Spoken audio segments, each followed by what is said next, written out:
Yes, panas main hari ini. Oi, Yanto. Ada apa? Kamu tentang konstitusi atau apalah itu udah selesai kamu? Udah, baru selesai tadi. Jelasin dong, soalnya aku kurang paham. Oke. Gini. Apa itu konstitusi?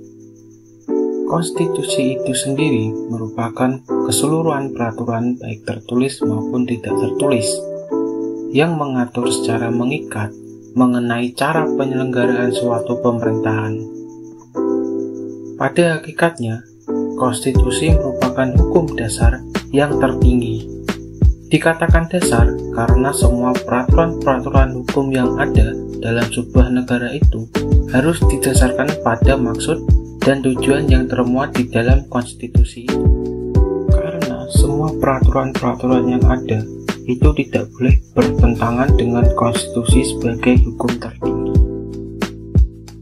Lalu, apa sih tujuannya dibentuknya sebuah konstitusi itu? Tujuannya adalah antara lain untuk memberikan pembatasan dan pengawasan pada penguasa.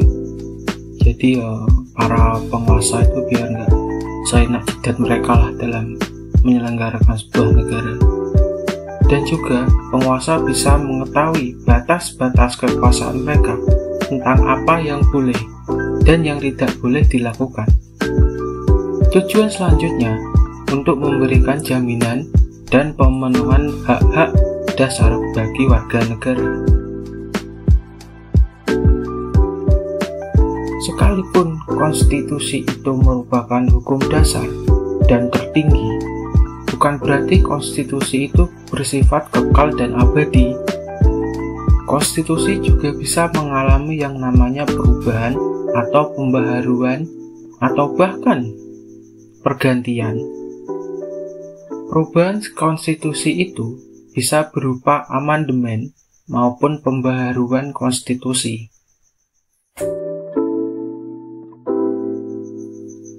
Amandemen merupakan perubahan yang hanya sebatas pasal-pasal tersebut tanpa mengubah keseluruhan konstitusi itu sendiri.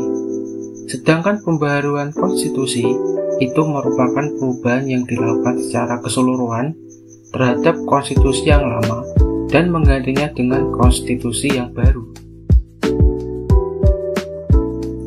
Sistem pembaharuan konstitusi di Indonesia itu menganut sistem perubahan yang pertama, yakni perubahan dengan cara amandemen. Namun, yang perlu kita ketahui sekalipun perubahan UUD 45 sebagai konstitusi yang ada di Indonesia itu menganut sistem amandemen, Indonesia pernah beberapa kali mengganti konstitusi. Perubahan ini, atau tepatnya pergantian konstitusi ini, terjadi karena adanya perubahan bentuk negara.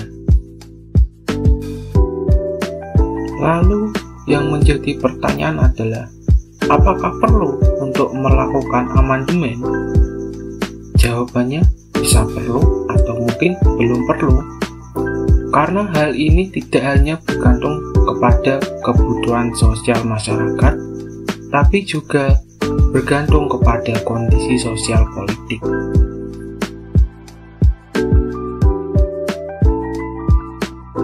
Gimana? Kamu udah paham?